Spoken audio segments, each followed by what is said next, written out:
Bursting out of the barn and into our hearts, Anson Mount's hairdo, Star Trek Strange New Worlds has given us something we've been longing for since TV Trek came back to us in 2017. Dr. Trek's here to wrap up the best first season Trek's ever had. This is a Trekzone conversation.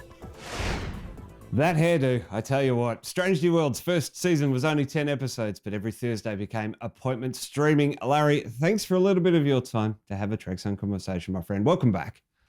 Anytime, Matt. And I was just going to say, those are mighty nice graphics, but mighty high pronouncements there you were making in the intro. Best first season of Star Trek ever. Yeah. It's a big even better than Lower Deck. Ooh, actually, I hadn't thought of that when I'd mentioned it, but yeah, look, I'm standing by it. I was dangerously saying Lower Deck's best first season, but yes, this may have blown it out of the water. Absolutely, yeah. And I like your reference there to the height of things. Anson Mount's hair was reaching new peaks as it was going. Paramount it's peaks, a mountain of entertainment, as they say on Paramount Plus. It all ties in. It's all branding. Well, you've seen it's the whole new meaning to Pike's Peak, right? That's a joke that's gone around. Exactly right. Well, Larry, we spoke just after the first episode premiered, and you'd seen a few episodes, but we had a few concerns. You and I have always remained open-minded, never using those cliched words. Did the series deliver for you? Well, it did. It did. In fact, I was. It's not 100%. There are some lesser moments, but overall it was very strong. I think people just fell in love with several aspects of it, but I think people had forgotten what episodic Star Trek could look like. And it finally crystallized the other day, because I would always say, they talk about the legacy shows being serialized at times, and, DS9, the Dominion arc, trying to pioneer that, and the Xindi year on Enterprise. But the difference is hanging a whole season on one big bad, as in the terminology of the day, like Discovery does, like Picard does, even though there are 4 or 5 maybe subplots happening. And we would talk about character arcs in Next Generation. Worf was discombinated or not. Odo is solid now and he's not. And even Q is solid and has no powers now. Or now he's back in different characters had different running arcs. And finally someone the other day crystallized it. It said, no, it's the difference between character arcs and story arcs. And your character arcs are living a real life, and they're having, years and years of existence happening. But are you structuring your storytelling? Is the story arc 1 hour or 10 hours? Because a 10-hour story is a lot hard. It comes across differently. It just plays differently. I mean, I was talking to some creatives the other day, and one of them was talking about in their field how much harder Discovery is than Strange New Worlds, because the stakes have to be raised. There always has to be a surprise box. There always has to be a new gotcha cliffhanger. You have to have 9 or 10 cliffhangers instead of just 2 or 3 at the act breaks. And we don't even have real commercials anymore. Anyway, I think that's the biggest thing. I think people have just either remembered or pleasantly been surprised by, oh yeah, that's what this mode of storytelling is about. And then there's all kinds of nerd stuff that people have gone crazy over too. But one of the finer points that I really liked was Dr. Mbenga and his daughter, when we finally had the resolution to that story. And then the very next episode, when we're on the planet, and he mistakenly refers to his daughter. I think just those little bits and pieces traveling through with those story arcs being wrapped up in each episode, the planet of the week, the mission of the week, as it were. But we just got to a point, I think, with it where they found the groove. Like we've talked about with Discovery, who had the troubled upbringing and is now in its teenage years and getting over its rebellious phase, Strange New Worlds really kind of started as a mid-20 something. Well, right. It's like, not to torture this whole, adult child divorce marriage metaphor that I keep wearing out on all kinds of Star Trek issues, but it's like Discovery was the child of the first marriage that saw the divorce happen. Yeah. And Strange New Worlds is the kid that comes along in the second marriage that didn't know anything. Or Discovery is the kid that comes along when the parents are like barely eking by, and Strange New Worlds is the kid that comes along when the parents are well off and living in the big house, Yeah. So, it's just the reliance on they've got their well-oiled machine is up and running. It's another Toronto show, even apart from Picard being mostly here in LA. And you can just tell some of that is the ease. They figured out their system. They've also figured out who's going to work on multiple series, who's going to be basically attached to one. They're comfortable now with the kind of directors and new writers they're bringing in. It's just it's just that ease of having been out of the gate for a few years versus all the startup headaches that poor Discovery, had. So I think, and I'm going to brag on this. I said years ago, I've got to find it was either on my shows or when I was guesting somewhere. I said when the first wave of discontent happened with Discovery, and I mean legitimate, not the bots and trolls, but I mean people who were really upset about the look and the canon and the way things were off, and they didn't even realize what the chaos in the writer's room was doing to it. And I said, everybody, hang on. Serialized storytelling is the hot thing. They're trying to match Game of Thrones. They're trying to match Walking Dead right now. That's the thing to match. And eventually, 5 or 6 series in, somebody will jump up and say, gosh, I've got this radical new idea. Let's do a series where they're standalone stories and we don't have that'll be fresh and new. I mean, I was kidding, but look what's happened. This is about counting the animated series. This is about the 5th or 6th. Now, I know Akiva, I know Henry Alonso Myers, I know the people running the show are old fans and they're totally well aware of Star Trek before 2017. But I just think I think part of that is just cultural. It's just the swings of the pendulum that we put up with. And it's been fun to watch people, go gaga over that change and what it feels like again. And I'm really happy for everybody associated with the show for 90% of the fan mail and the social buzz to be so positive rather than, pulling it apart every week. Yeah, absolutely. And that analogy of growing up, the kids of Star Trek with the parents being Viacom and CBS, I think, there's a 9-year age gap between myself and Sister Keeley. It's very evident there as well. We spent time in motor inns when we went on holidays. She got to spend time in 4 and 5 star hotels. I'm not jealous or anything like that. I'm just mentioning it here, but it's not so much. It's very personified in terms of that, but it's a matter of maturity, I guess, a little bit as well. Kicking things down the road a little bit, and it might be parents a little bit more well off, but I think more to the point, they're more worldly, and I love my parents.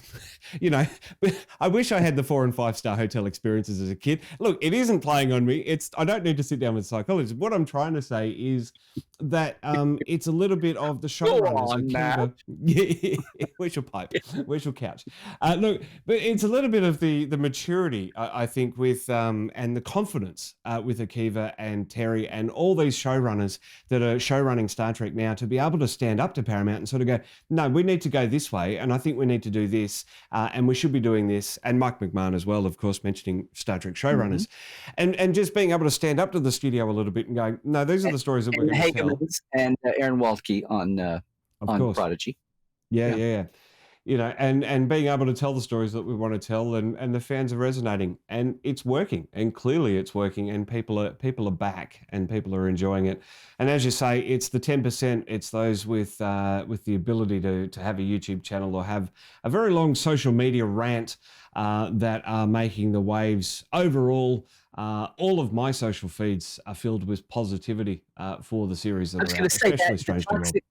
Yeah, the toxic faction. I mean, there are people who have legitimate complaints and critiques, I'll say, and that's great. And I have some of my own at times. Yeah. Just that artificial 10% bot troll, I don't know if Star Trek, if people are wising up, they understand social algorithms now, and they know just a percentage of that is going to be flaky. But the positivity to Strange New World, and I think it's well earned. Now, people have their critiques. A lot of people still are not happy that it's not a carbon copy visually of the original series, even with technical updates. And then there's the pushback people that say that's not possible. It's 2022, not 1966. And I still think it was the middle ground. But I think the ship has sailed.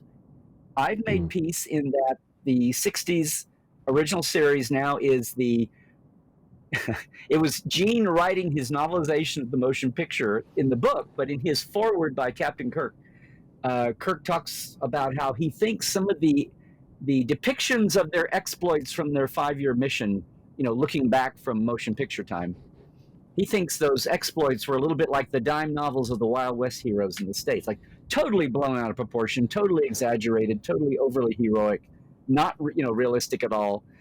And I'm just about to say, I think the 60s original series in my headcanon is going to go into a safe space as the exploitative, overly dramatized, kind of dumbed down for mass audience exploits. And so I don't need to see them done again. I want to go to a new part of Star Trek in new series, but that's where my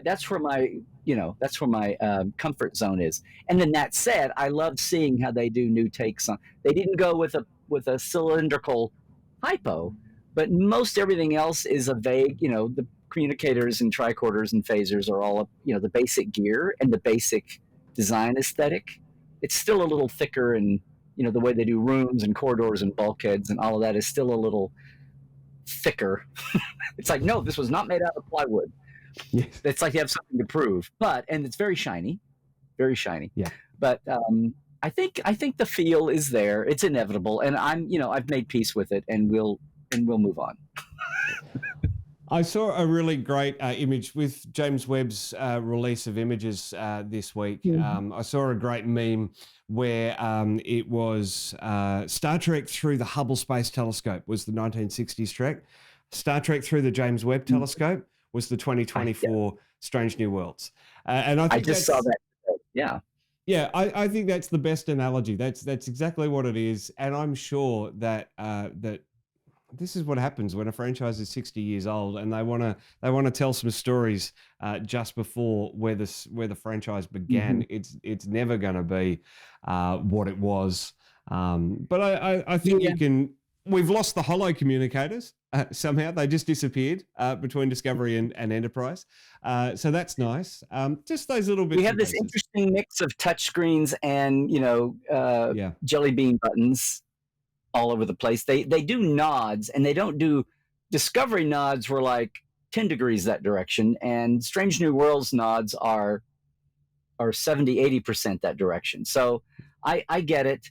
My thing is, I still think there was a way to have both.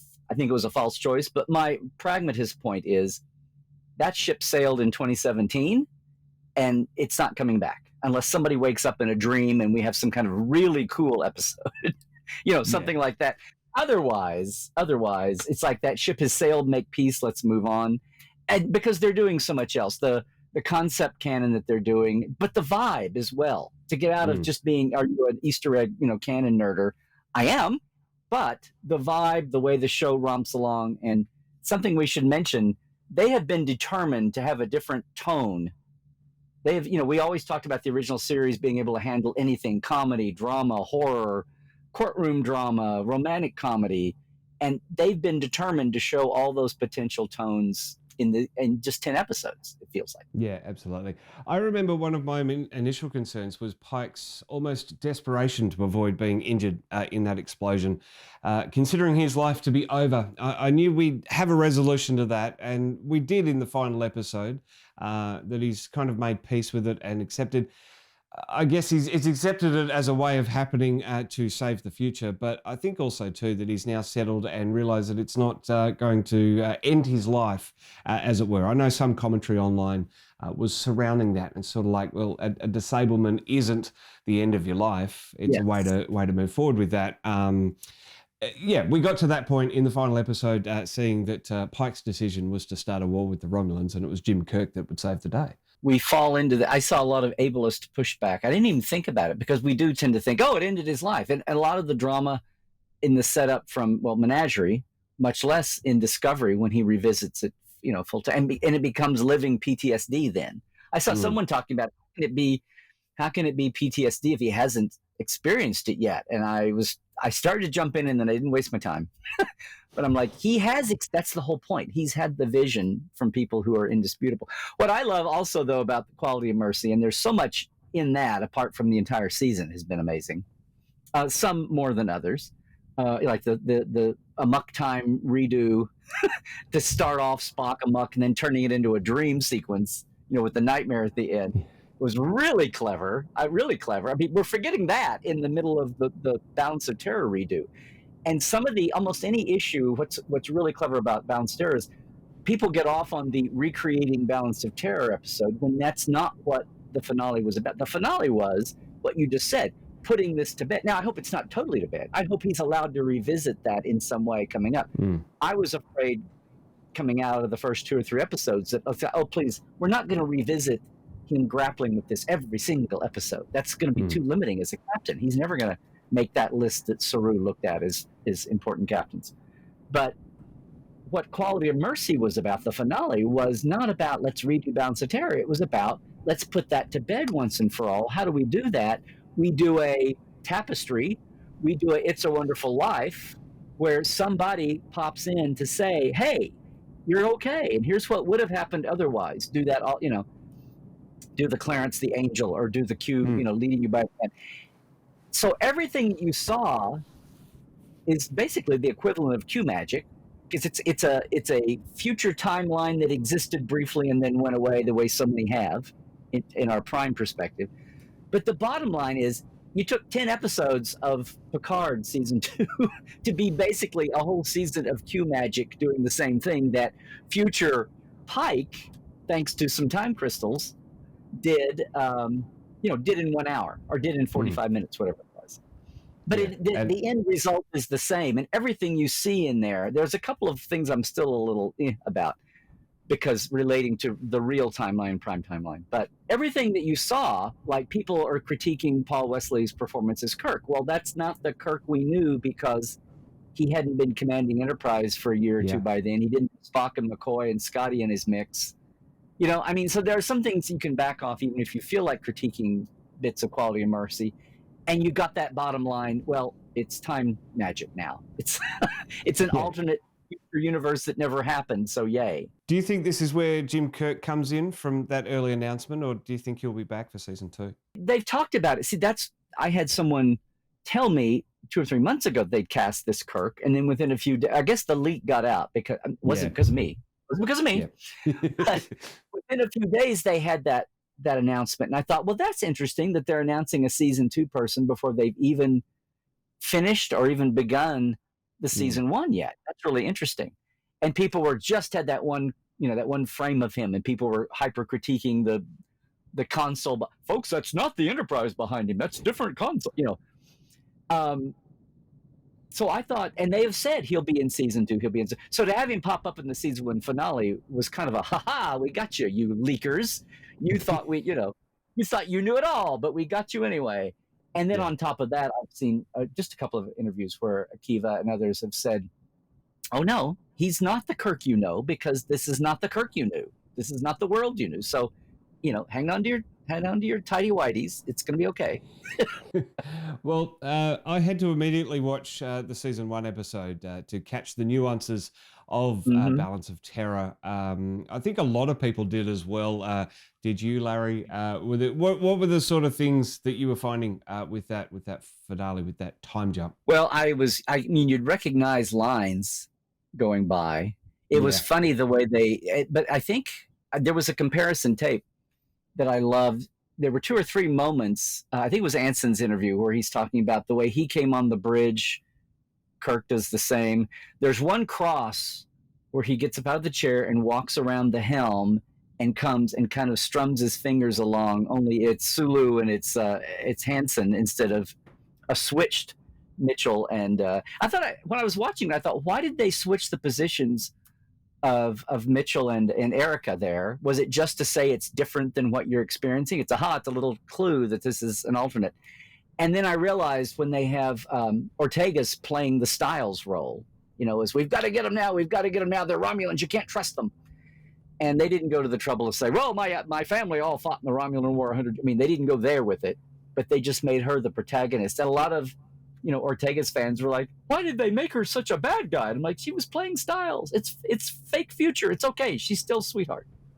she's still and we haven't talked about the characters yet, but I just think everything. I have one quibble, and I'm trying to resolve this, and I want to just chalk it up again to being a fake future. But characters in the fake future were all referring to third person Pike, the future Pike. That's what I mean.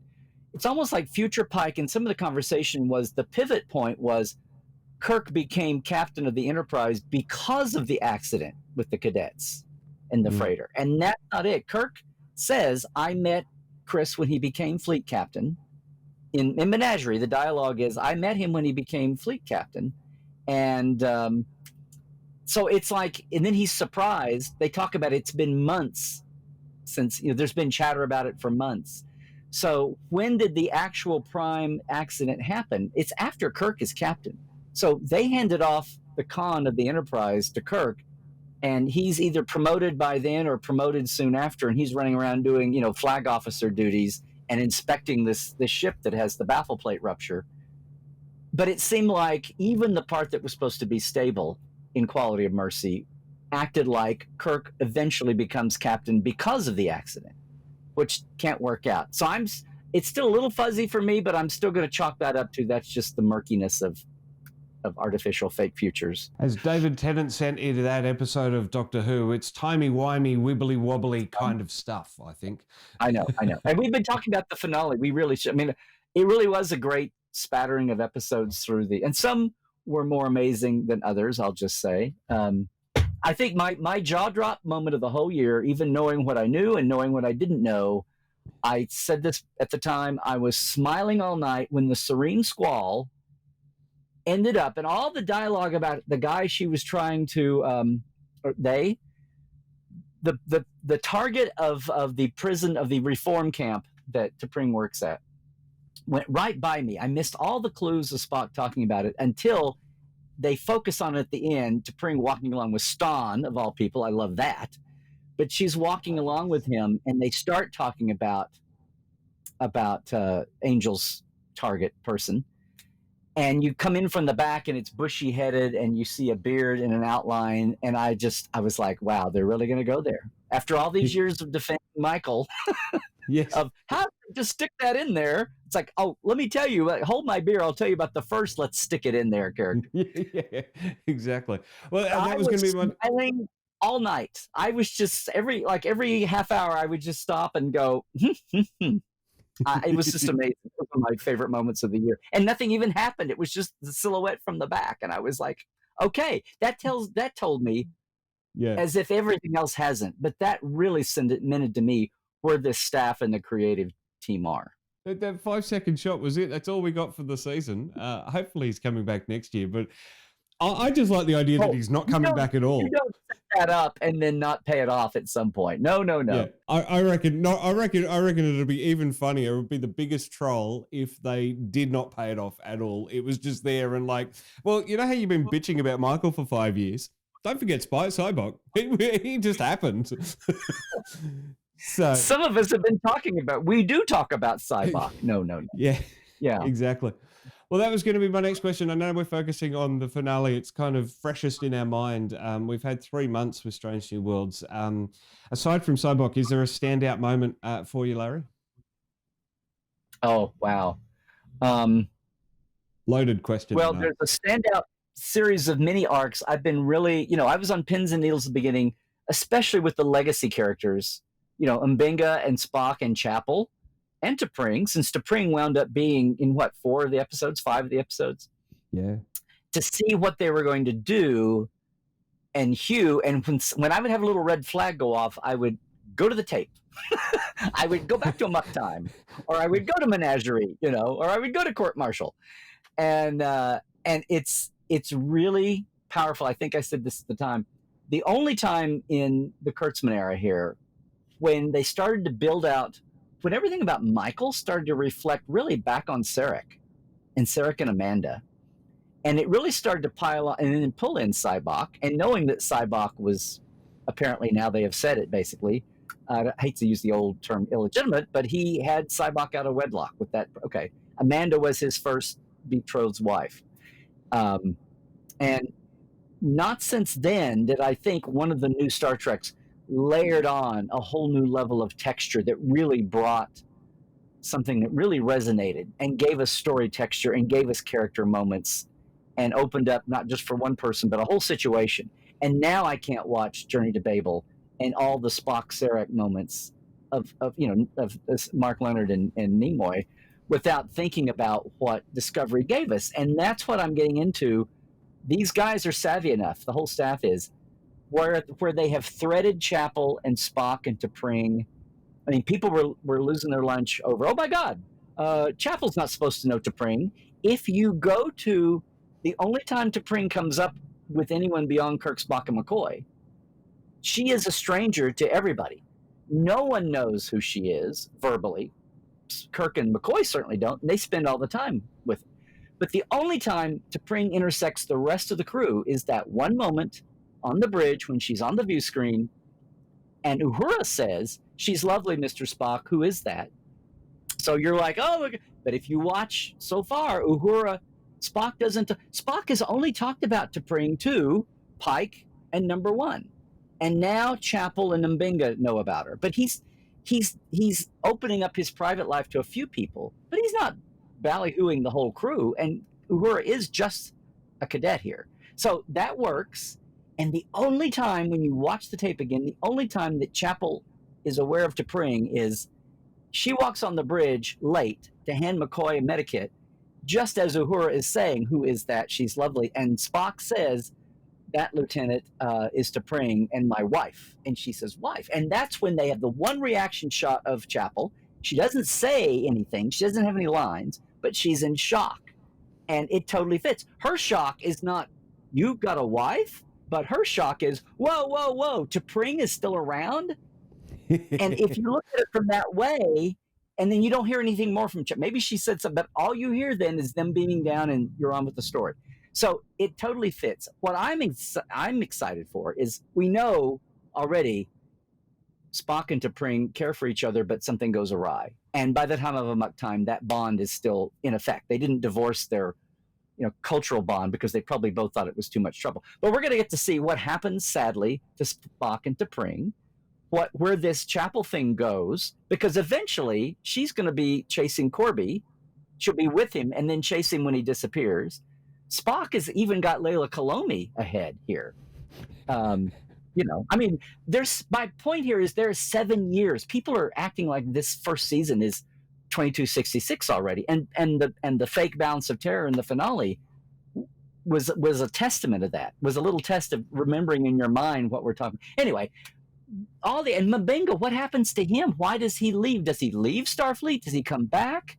Because Dr. Piper is the CMO under Kirk, even before McCoy is. So I've been really impressed with how they're threading the needle on these. And some people are getting a little upset, but I'm thinking, no, it's just making it richer.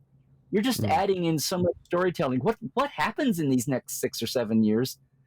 And why does Spock go from telling at least his closest 2 or 3 friends about his private life? He is tighter-lipped than an Aldebaran shellmouth. I mean, nobody knows his private life by the original series. Yeah. And that'll all be something to explore why, And this is a really interesting point, because we've talked about, over the 5 years that Trek's been back on TV, Trekzone's been podcasting and you've been guesting on the show. We've been talking about all these different areas of the universe and the massive timeline that Star Trek spans, that they could be telling these original stories and they could be going off and doing things post-Voyager, which they've started doing. But they have this penchant to stay with the original series, and that's cool. Yeah. And now it is cool now because they've found a way to tell these stories and not upset the canonistas, not upset us, and actually make us work hard. There's also Jorg on Twitter as well, who goes through and deep dives through all the Easter eggs and does all those sort of things and goes back to those original episodes. And Larry, you're talking about here going back to those original episodes and going, okay, but I thought that was this. And then actually discovering, oh, okay, well, it was this way, which means now we could interpret it this way. It's very clear that this writer's room is sitting down and watching the 79 episodes of the original series and finding ways of inserting this layer of texture into it, which to me is... This writing room is watching original series again for the 47 millionth time, because they've been doing it over the years anyway, because they've all been fans, right? Yeah, and it's exactly. happening on the other shows too, to some degree. Yeah. But people running the 2 animated shows, especially, Yeah. And another thing with the Serene Squall for me, we got to see pirates, another facet of the galaxy that's always been hinted at, seldom seen in such a coordinated way. We did, of course, have Picard off with those renegades in that two-parter Descent. But it wasn't Descent, it was Gambit. But, we have Spock in an apron as an instant highlight. We're getting Aussies into Star Trek now, not as Aussies, but it's as close as we can get. Jess Bush, born right here in Brisbane. We're going to bloody claim her as Nurse Chapel, doing a standout. You should. The moment when they're trying to fake out to preying in front of Angel, and they do that kiss is already a meme for the ages. Yes. The fake kiss and the angle on Chapel's face. And that's the other thing. People, they've given so much. She's a regular. They've given Jess Chapel so much to do and so much personality. And people say, well, that's not canon. And I just want to say, are you kidding me? We only saw Chapel through like a keyhole, right? And the 2 or 3 times she got something besides just handing McCoy a hypo, as in when she throws that tape, she threatens, I forget who. She's threatening Kirk or Spock or someone and with something and says, I'm going to do this. And then she walks away and McCoy takes the tape out of her hand and says, a survey of Signian respiratory diseases. I mean, she totally just BS'd a moment to make her point. She had a little moment in the sun there. And I totally think it's that, and it's what she did in Return to Tomorrow when she housed Haynock, right? She had 1 or 2 or 3 little, even beyond her debut show with Corby, with What Are Little Girls Made Of, which wasn't, I don't think, her shining moment. She was kind of a wimp all through that, I think. But as the show went along, she had these moments because it's Majel, and you saw Majel as Waxana pull all kinds of stuff. So I just say for anybody that thinks that's out of line, somewhere Majel is looking down and smiling and totally jealous and thinking, oh, fine, why didn't I get to do that? It's the character that Majel should have played in the 60s, but obviously all those things in the 60s. And speaking of characters, we're not letting your girlfriend have a big part, Gene. Get off it. Exactly. Push it up already. Yeah, exactly. I think another thing as well, of all the characters that they've brought in, of all the characters that they could have brought in to the Enterprise at this time, Cadet Uhura, we know so little for such an integral part of the original series and that timeline. We know so little of her beginning, her academy days, her ensign days, all this sort of stuff. Of all the characters that they could have brought back, they brought her in, or brought her in, and they've given her, again, it's this rich tapestry. They just keep layering stuff on and doing it in such a way that we've been banging on for 5 years about. They're doing it in this right way that we can't find anything. We'll go back and have a look and go, yes, but what about okay. No, you've thought about this. So they're one step ahead of us. Well, I think it's a great way to, again, it's the same thing as Chapel, only here you're really making a call out for one of, the women didn't get treated well in the original series. They got treated better in the animated series than they were, but the world was changing enough, finally, fast enough that happened. And then all the succeeding series, you had women more of an equal part, but the 60s, the original series is still suffering from 60s-ism at the time, but it was still amazing. The Martin Luther King story, you can't leave the show. You've got to be there repping women. You've got to be there repping people of color. So this is almost like it's a retcon, but it's like a helpful retcon in the same way. We're not just filling out her character. We're repping on the bridge, and people have become, the movies were so much more democratic than the series was. The series was lead, second banana, and a bunch of people, and that was the 60s model. By the movie era, they were everybody was feeling more, they weren't getting paid with a back credit on the end credits. They're all up front. You're talking about our gang of 8 here, or our gang of 6 or whatever.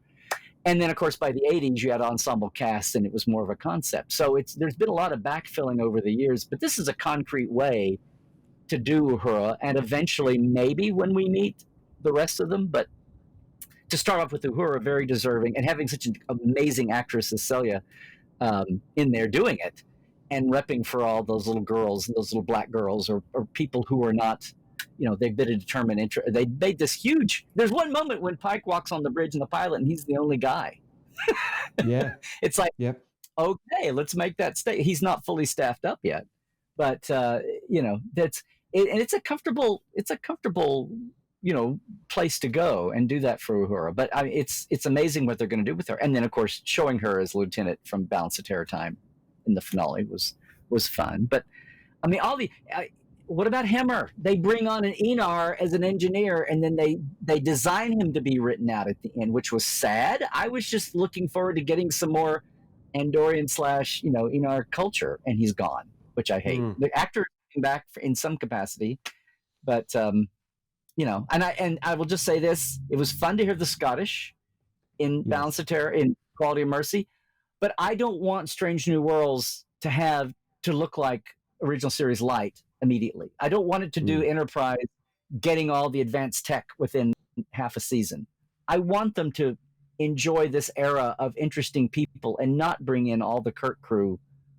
Just what we've got now is fine. It's intriguing, and there are things to do with all of them. So I hate to say this, but I don't want to see Scotty next. I don't want Scotty to be Hemmer's replacement. Maybe that ship has sailed too already. Who knows? But I hope somebody else, I want to sit with these people and watch them do what they're going to do. I just don't know how that would kind of sit realistically with Scotty coming straight in to be the chief engineer. That's 7 years before 2266. So that's a long time to be serving as chief engineer without any advancement. It has to be someone else. And canonically speaking, he tells Picard in Relics, he says, before I was on the Enterprise, I served on 11 ships. Now, he says freighters and trainings, vessels and all that. And if he's only been out since I was watching, for about 18, 19 years, if he could be ship hopping every couple of years, but, he ships hop every couple of years, and then he sits on the Enterprise through all its iterations throughout the rest of his career till he retires. Yeah, let's have a comfort zone there. We could fit it in if we had to, but I would rather not, guys. Exactly. Well, and we talk about Hemmer. Gave a brief mention there to Hemmer. Incredible. I didn't think that they would kill a member of the main cast. It's something that has always been a staple of TV. Well, he's not going to die. He's in the opening credits. He jumped out of the shuttle bay and down a crevasse. And they didn't hate him, and he didn't want to leave. It was a sincerely planned depart, which is radical. Yeah, just incredible. Everyone else, well, to lump everyone else in, I just think it's an incredible mix. Rebecca Romajan as number one, that storyline developing. Yeah. Oh, her, yes. Yeah, bloody number two, number one, something like that. But now she's an augment or genetically modified, and that's becoming a story thread. And perhaps this is how she gets bumped down and completely disappears after being such a prominent feature. I hope she's back for season 2. I hope she gets a commission back and stuff like that. I hope, you wonder if when they planted that whole thread, which came out of nowhere, I wondered if that was eventually going to be the reason why we never hear from her again. But to pull it, for one thing, it feels like Lower Decks redo here, where they just arrested Freeman and taken her off. So that was kind of interesting. But yeah, I hope she's got to be back. Rebecca remains too integral to all of this as the second lead, and they can't write. They just killed another character. They're going to lose 2 of the regular characters out of the mix for storytelling. I don't think so. I think they'll come up with something, but I hope it's not so cut and dried that it isn't like a lingering something in her backstory that's troubling. It can be totally unfair and totally unfounded, and she should be a good person. We know she's a noble, hero character, but in the Star Trek universe, if maybe that plays a part in why we don't hear from her later on, or something. I don't wish bad for the character, and I want to see Rebecca all over the place. Yeah, as much as we can. And Ortegas, to round out our ensemble, just the casting has been done so well. They've got an incredible ensemble mix. And I know I've said it a few times in this podcast, but they really have captured the essence of Star Trek once again, finally. Mm-hmm. The lilt. And that doesn't mean the standalone show, or they've even had some wacky moments. They've even meta referred to them. I mean, the standout one is Spock and T'Pring swap bodies, talking about I do not care for hijinks. Sometimes hijinks are called for. I mean, that's putting it under a microscope. But then when you've got some of the moments where you've got the sci-fi tendency or the tech post TNG, technobabble tendency might have been to come up with something, but it's an alien world and people just go with it.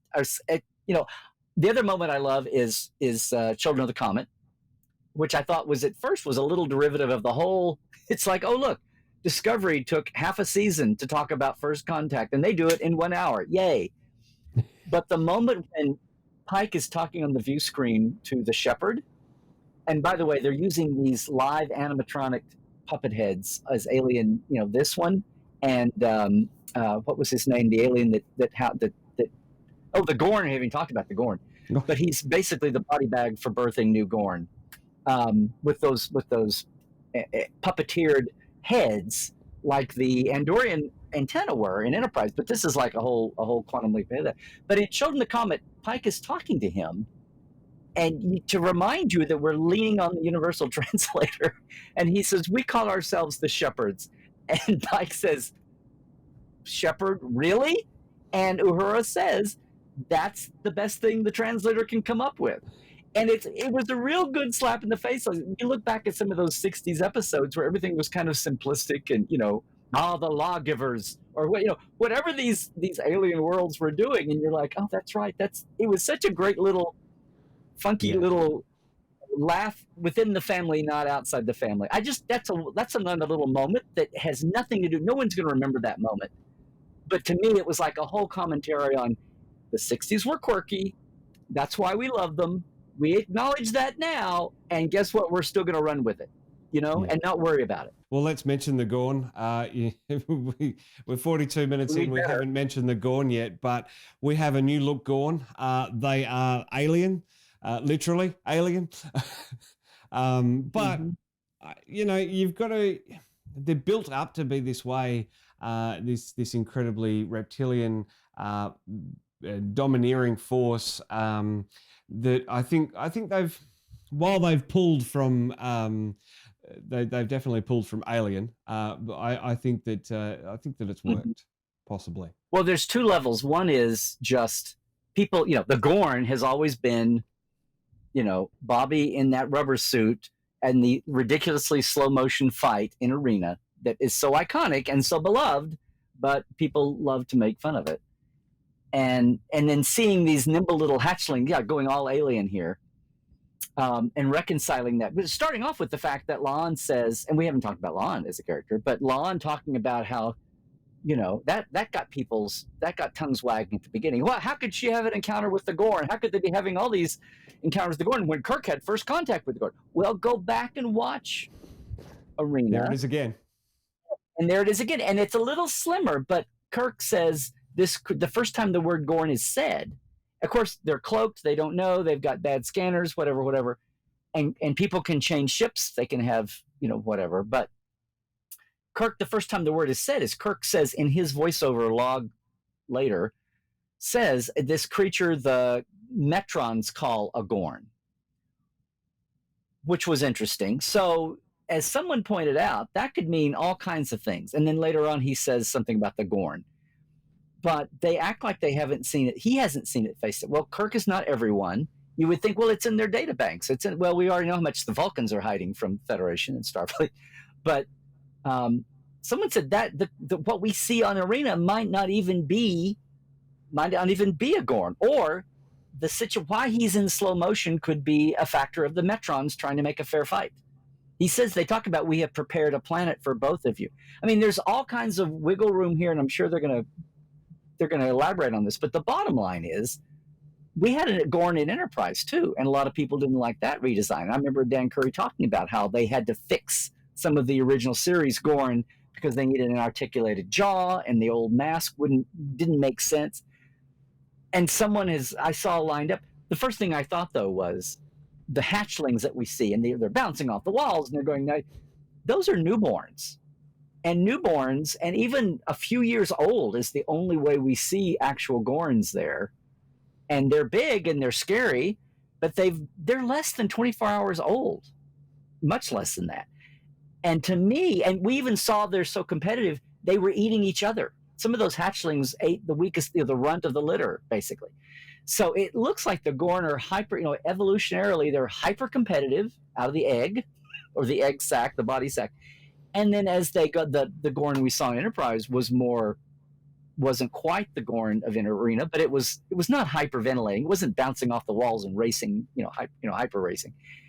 And someone says maybe that's the Gorn captain, even without modulating. That's just the lifespan of the Gorn. So nothing we've had so far. It's challenging us to go back and look at the things we just stood pat with, because that's all we had, and we've had 50 years to just sit there with that idea in our heads. And they're finding ways to, let's not just let that. It's like when I pitched the idea, we pitched the DS9 story about Rom's ex-wife and Nog's mother. And I thought, well, this has been bugging me for years. And I was pitching it to Ron Moore. And I said, Ron, didn't you ever wonder what about Rom's ex-wife, Nog's mother? And I swear to God, Ron Moore said, I totally gobsmacked him. He was flat-footed. And the only thing he said was, I just assumed she was dead. And that's like a micro case here. We have just assumed so much because we never got another glimpse of these things, like Sarek's wacky family, and what was being and Chapel doing, and what we did not know about the Gorn. So that's what, but it takes a good team. It takes a fine line and a good scalpel to be able to do that. And the team that's doing Strange New Worlds, I think, is up to the task. Absolutely. It's more on us to figure out where it's like, oh, okay, that we can do that. Yeah, we could look at that. We've been looking at it this way all our lives, and if we just turn it that way, okay, that would work and be a ton more interesting. Larry, there is so much more that we could talk about. We could go on for days. I can't believe you let me go on this long, Matt. My gosh. Mate, it is always fun. I always book a little bit more time to chat with you, Larry, because there is so much to dive into. Your attention to detail is absolutely incredible. I guess this is why you are the Star Trek historian. We've had a so Matt, absolutely. Well, and this is another thing as well. I didn't want to. I never covered on the Star Wars side. I never covered Kenobi during the series run. I haven't covered the Marvel shows during their runs, and I've decided not to cover really anything in their runs because of the way that the stories are being structured, the seasons are being structured. We talked about them, these bots and these trolls and these other people that find anything to pick on are responding to the episode. If there are quite a few things. Even some people critiques. You have a whole essay you want to get off your chest one week, and then the next week it's all answered. Yeah. Exactly. Or you're off on a different direction. You get enough to go, oh, but now what about over here? And if you enjoy that, that's great. But some of us don't have that time. I mean, the studios love that because it's got the buzz going, and that, of course, there's nothing wrong with that. But if you just want to wait, and even a mid-season review or something. But yeah, the week to week is. To me, it's like, why go off on this tangent when next week it could be totally different? Well, it has been a ride, Larry, and our purgatory is only short-lived. We thought it was going to be months long. We knew that Lower Decks season 3 was coming. We knew Prodigy's second half of season 1 was coming. We didn't know when. We now have a date. We are only a month in purgatory, which is very, very exciting. You call it hiatus. I call it purgatory. It's the same thing. It is only going to be short-lived. Lower Decks is back, just quickly. Well, Captain Freeman's been arrested, quite a few threads loose, and an incredible poster to lure us back in, to hook us back in. That Star Trek 3 vibe, yeah. And they've released 3 little tidbits, Mariner Boimler things. I know at least one. I don't know if it's been released widely, but even at Mission Chicago, there was a funny one about the gang of 4 lower deckers playing a role play game, video role play game with Klingons. So with a surprise guest. But no, it's been tantalizing, and that's one of the things, COVID and not, and launching new series or not, we realized that one of the things we could hang our hat on the last couple of years is that Lower Decks has premiered in August. So there was that question about, is it going to be right? And I know Mike said a few months ago, when I had him as my open house guest for Portal 47, he said, well, we've We are thinking we'll be about the same time as we've always been, which amazing that we're living in a world where you can talk that way about Lower Decks, the way it's always been. But and then so they came through August, and that's the week before Star Trek Vegas, so there'll be some fresh buzz, in time for that. They barely got into August, but August 25th, and it's nice that there's a global plan. People aren't waiting on episodes. There's some, at least I hope that. I know in Europe, I hope Australia is getting Lower Decks simultaneously. Yeah, well, it's a question. I know that it's on Prime, or it has been on Prime. Whether they're going to do a Discovery, I'm not sure. It is possible. But one thing to definitely confirm. One thing at a time. I'm just talking Lower Decks. So, one thing at a time. Yeah, absolutely. Well, it's one thing that we are working to confirm. I am working on confirming that and find its destination so that we can plan for it and get the subscriptions sorted.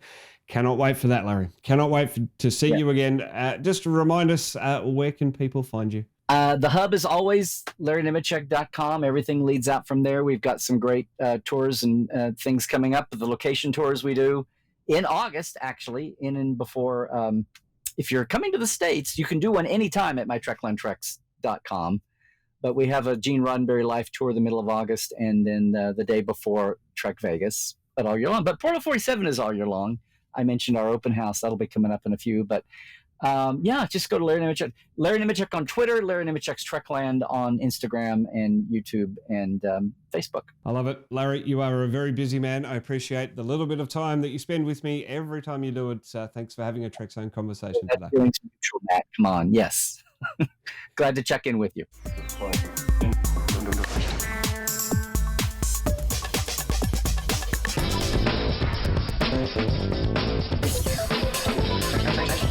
Thank you.